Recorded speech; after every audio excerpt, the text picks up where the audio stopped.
Salve galera, o tema do vídeo de hoje é por que eleger Lula no segundo turno?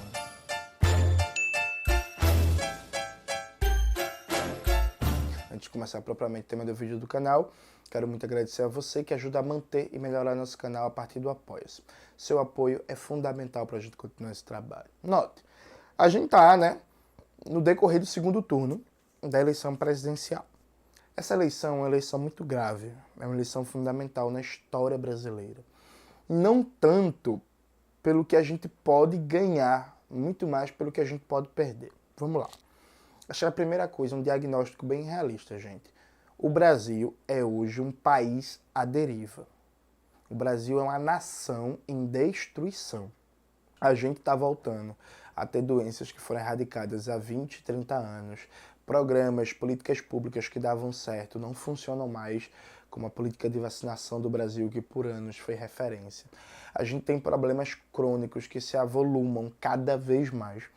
E os rumos estratégicos do país não estão sendo debatidos. A gente não está debatendo como superar a dependência, como acabar com o analfabetismo, como desenvolver um complexo nacional de produção de ciência e tecnologia, como fazer reforma agrária, como criar uma produção baseada na agroecologia e nas agroflorestas para acabar com o uso indiscriminado de agrotóxicos e por aí vai na produção agrícola. A gente não está debatendo o papel do Brasil no mundo, no concerto das nações e no enfrentamento ao imperialismo. A gente não está debatendo a reestruturação das nossas forças armadas. A gente não está debatendo nossa indústria cultural e a identidade nacional e cultural do nosso país. Nada disso está em debate nesse segundo turno. Um debate marcado pelo André Janones e a tática dele nas redes sociais de fazer o debate mais rasteiro que for, girando a chave, fazendo um bolsonarismo ao contrário, usando as táticas bolsonaristas contra os bolsonaristas, Para mim, o André Janones, ele é igual ao Sméagol do Senhor dos Anéis. Vocês lembram do Sméagol que está aparecendo aqui? Calma, gente, não estou dizendo que o André Janones é feio. Ele é igual ao Sméagol no sentido do papel que o Sméagol faz na trilogia. Sméagol é aquele aliado que você não pode confiar nele, porque você sabe que ele vai fazer merda a qualquer momento, com perdão do palavrão aí, a senhora, o senhor que está assistindo esse vídeo. Então, assim, o André Janones vai fazer uma besteira a qualquer momento. Ele é o Sméagol, Ele é o Gollum da história. Pois bem, isso é muito grave, sabe? Isso é muito grave, porque a gente está numa eleição que seria a eleição que a gente deveria passar limpo, que foi a Lava Jato, o significado do golpe, as contrarreformas que foram aprovadas nos últimos anos, o que foi o genocídio brasileiro. Nada disso está sendo passado a limpo. Isso é gravíssimo. A despeito disso, a gente tem uma tarefa imediata, que é derrotar Bolsonaro. E é por isso que eu disse que essa eleição é definidora para o futuro do Brasil, nem tanto pelo que a gente vai ganhar, mas pelo que a gente pode perder. Veja, gente, se Bolsonaro ganha essa eleição, não existe mais SUS ao final dos 4 anos de mandato dele. Não existe mais universidades públicas. Não existe mais IBGE. Não vai sobreviver a Fiocruz. É provável que, inclusive, até um órgão que é importante para o agronegócio, para o latifúndio, como a Embrapa, vire lenda. Percebe? Se Bolsonaro ganha essa eleição, se ele consegue a reeleição, o Brasil vai viver um nível de regressão civilizatória só comparado ao que aconteceu na União Soviética pós-restauração do capitalismo, Essa passagem de União Soviética para a Rússia, em que a Rússia, em 10 anos, teve mais de 30 milhões de novos miseráveis e famintos e perdeu 10 anos de expectativa de vida, perdeu 1 ano de expectativa de vida por ano, percebe? Essa é a dimensão do problema que está colocado para o Brasil. Além de que, se o Bolsonaro ganha, vai ter uma política de perseguição às organizações populares, às organizações de esquerda, à cultura. Você sabe, um nível de degradação da capacidade do país de pensar os seus problemas que a gente vai demorar décadas para recuperar. Porque vai ser um regime neofascista institucionalizado. Bolsonaro tem maioria na Câmara, maioria no Senado, maioria potencial, se ganhar. Ganhou o governo de Minas Gerais com o Zema, ganhou o governo do Rio de Janeiro com o Cláudio Castro, pode ganhar São Paulo com o Tarcísio. A gente do PCB declarou voto crítico no Haddad. O pessoal de São Paulo está lá fazendo campanha. Espero que o Haddad ganhe, com uma política de redução de danos. E se o Bolsonaro ganha com a trinca do Sudeste, maioria no Congresso, com a possibilidade de indicar mais 2 ministros do STF, e fazer, sei lá, por exemplo, da Jovem Pan, uma emissora oficial do fascismo brasileiro, turbinando a Jovem Pan de dinheiro, fudeu. Assim, de novo, com perdão do palavrão. Me falaram que eu falo muito palavrão, reclamaram, né, que eu falo muito palavrão nos vídeos. Eu tô no esforço de falar menos palavrão, então peço desculpas por ter falado esse que saiu agora. Mas é sério, tipo assim, é isso, velho, fudeu.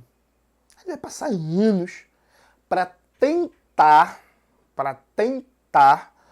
começar a limpar esse bafo fascista do nosso país. Vai ser foda, percebe? Eu acho que é esse o nível. Fora isso, a quantidade de gente da classe trabalhadora que vai morrer. E veja, no primeiro turno, alguns setores petistas usaram o tema da fome de maneira covarde e canalha, falando quem tem fome, quem tem pressa, como se isso significasse para votar logo em Lula, como se tivesse chance de Lula ganhar no primeiro turno. Isso nunca foi o mais provável, tanto é assim que não aconteceu. E ignorando o que foi, por exemplo, a desmobilização dos atos do ano passado, 2021, né? Então, quem tem fome, quem tem pressa, é um discurso eleitoreiro conveniente. Mas, objetivamente, se o Bolsonaro ganha e continua com as políticas econômicas atuais, a gente vai ter milhares, milhões de trabalhadores brasileiros que vão morrer. Vão morrer de fome, vão morrer por falta de atendimento médico, por falta de remédio, vão morrer por falta de emprego, vão morrer porque vai piorar, por exemplo, a capacidade do sistema SUS de dar resposta a demandas, vai crescer os índices de suicídio, por causa das pioras das condições de vida econômicas. Então, assim, a gente está falando não só de um contexto político, cultural, institucional, que vai dificultar muito a militância para os comunistas. A gente está falando da eliminação física de uma parcela da classe trabalhadora. Percebe? Isso é grave. Do ponto de vista, por exemplo, da formação de uma criança, se uma criança não come bem nos seus primeiros 4 anos de formação, isso tem consequências para o resto da vida dela, por exemplo, no aprendizado, no desenvolvimento do cérebro, desenvolvimento cognitivo e por aí vai. Veja, isso não é um discurso, atenção, gente, é eugênico, que a criança vai ter problemas mentais, que ela não vai conseguir aprender, não é isso. Dizendo assim, há uma dificuldade objetiva no processo de abstração, de raciocínio, que pode ser compensada depois, com programas de reforço, com políticas educacionais, com várias técnicas de aprendizado, mas criam dificuldades objetivas, percebe?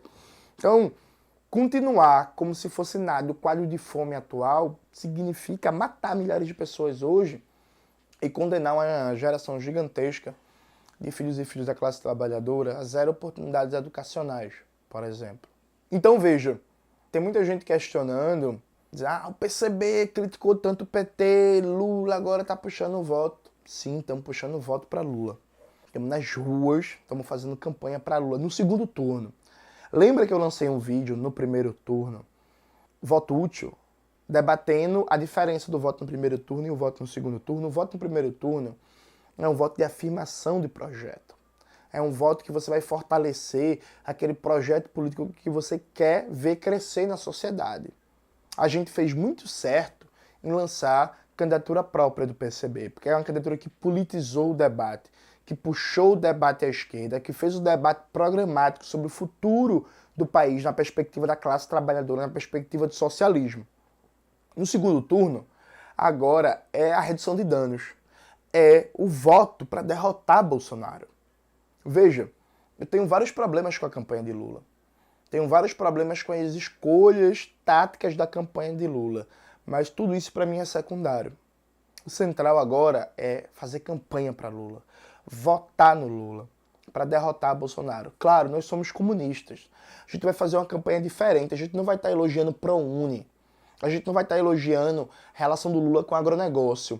A gente não vai estar dizendo, o Lula não é comunista, ele deu dinheiro a banqueiro, fique tranquilo. A gente não vai estar fazendo esse tipo de campanha centrista ou direitista. A gente vai estar batendo no Bolsonaro. A gente vai estar mostrando que o Bolsonaro não tem política para gerar emprego, não tem política para combater a fome, não tem política para reduzir as desigualdades, não tem política para melhorar a saúde, para melhorar a educação. E que o Lula tem compromisso, por exemplo, com políticas de enfrentamento à fome.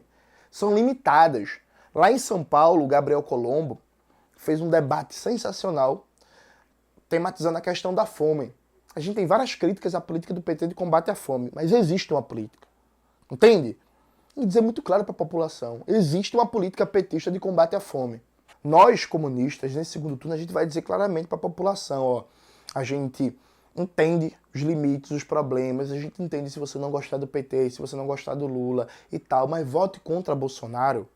Vote contra um governo que não tem política para reduzir o preço do arroz, para reduzir o preço do feijão, para reduzir o preço da carne, para reduzir o preço do gás de cozinha. E o Lula, você pode não gostar do Lula, você pode ter várias críticas ao Lula, a gente também tem um bocado de críticas ao Lula, mas o Lula tem um compromisso político com políticas de redução da fome, com tentar fazer com que o feijão, o arroz, a carne, o óleo de soja, o gás de cozinha sejam mais baratos, que você, trabalhador, trabalhadora, consiga comprar comida. Depois que o Lula foi eleito, a gente está na luta, a gente é oposição pela esquerda, a gente vai lutar por uma reforma agrária radical. A gente vai lutar por um programa que erradique de verdade a fome, que faça que comida seja um direito e não uma mercadoria. Só que nesse momento do segundo turno é o voto em Lula, é o voto do combate à fome. É muito claro e muito tranquilo dizer isso. Então a gente vai fazer uma campanha, a gente já está fazendo uma campanha de segundo turno para Lula, sem vergonha, sem medo, a gente vai votar Lula, a gente vai votar 13. Agora, sem alimentar ilusões social-democratas, sem idealizar o passado do período petista, porque a gente quer melhores condições de luta. E hoje, as melhores condições de luta são a derrota de Bolsonaro. Faço um pedido do fundo do coração a você, especialmente você, eleitor de Ciro Gomes, que saiu magoado, tudo que aconteceu no primeiro turno e tal. Eu entendo. Eu tenho várias questões que dá pra gente debater depois. Por exemplo, o que é que foi a desmobilização dos atos fora Bolsonaro em 2021. A gente pode debater isso acabando a eleição. Eu acho que tem muita coisa para ser debatida. Eu, por exemplo, quero muito, no pós-eleição, fazer um debate sobre a omissão, ao meu ver, criminosa em tematizar a Petrobras como tema central dessa eleição. Eu quero muito fazer um debate sobre como o PT, tanto no plano estadual quanto no plano nacional, não colocou a Petrobras e recuperar a Petrobras no centro do debate, por exemplo. Eu quero fazer esse debate, mas vamos fazer esse debate quando acabar a eleição. Quando a gente garantir a derrota de Bolsonaro nas urnas. E eu sei que muita gente pode estar pensando, Jones, mas quando acabar a eleição vai ter um discurso que não pode criticar o governo Lula, não pode fazer debate, não pode fazer reflexão crítica, porque o fascismo vai estar na oposição. É verdade, vai ter muita gente que vai fazer isso. Outro dia desse no Twitter, teve uma militante do PSOL que teve a postura infeliz de dizer que os estudantes não estão fazendo greve porque estão esperando o Lula ser eleito, porque quando o Lula for eleito vai começar a ter greve. Um discurso reacionário. Vai ter muita gente fazendo isso, mas a gente, os comunistas, a gente não vai estar fazendo isso. A gente vai estar fazendo um debate crítico, apresentando essas propostas para os problemas estruturais do Brasil, defendendo a Revolução Brasileira, tentando organizar a classe trabalhadora, tentando organizar a juventude, como a gente sempre fez. A gente não vai recusar a crítica, a gente não vai recusar a reflexão, a gente não vai recusar uma postura independente frente ao governo, em que se o governo fizer alguma coisa certa, a gente vai elogiar, a gente vai defender a política. Mas se o governo tomar políticas que vão contra o interesse da classe trabalhadora, a gente vai criticar. E não tem extrema-direita na oposição que impeça a crítica. Essa é a postura crítica, independente, com independência de classe dos comunistas. Então você que ficou magoado com qualquer coisa do PT, de Lula, de qualquer coisa, está pensando em votar nulo, não faça isso. Porque você pode estar condenando o Brasil, aliás, você pode ajudar a condenar o Brasil a uma regressão civilizatória de anos e anos. Vote crítico. Vote em Lula. Vote do PT. Deixe claro que seu voto é só para derrotar Bolsonaro, tudo certo, é do jogo. Mas não deixe de votar. Não vote nulo. Especialmente, para concluir esse vídeo, para quem diz defender o ideal de Leonel de Moura Brizola. Brizola, eu fiz uma postagem sobre isso nas minhas redes sociais, circulou bastante. Brizola estava certo em quase todas as críticas que ele tinha ao PT. Mas Brizola nunca vacilou em 89 contra Collor apoiar o Lula. Brizola nunca vacilou em 2002 contra José Serra apoiar o Lula no segundo turno. E aí, veja, gente, era contra o José Serra, que é um neoliberal entreguista, mas não é uma besta-fera fascista, como é o Bolsonaro. Então, se Brizola não vacilou, porque pensava no futuro do país, e aí quando o Lula foi eleito e tomou posse em 2003, Brizola rompeu com o governo. Fez várias críticas, se colocou, inclusive, na oposição. É isso. Mas não dá pra gente brincar nesse momento. Não dá pra ter meias conversas. É Lula pra derrotar Bolsonaro. É pouco. É pouco. Não vai resolver os problemas estruturais do Brasil. Não vai abrir caminho para uma revolução brasileira. Pelo contrário. Não vai abrir caminho, inclusive, nem sequer para a gente começar a reconstruir o país, tudo que foi destruído nos últimos anos. Mas é um passo fundamental para a gente não cair no abismo de regressão civilizatória cada vez maior. É isso, galera. Espero que vocês tenham gostado do vídeo de hoje. Não se esqueçam de se inscrever no canal, ativar o sininho, curtir esse vídeo, compartilhar, mandar para geral e tudo isso que vocês já sabem. Um beijo e até a próxima.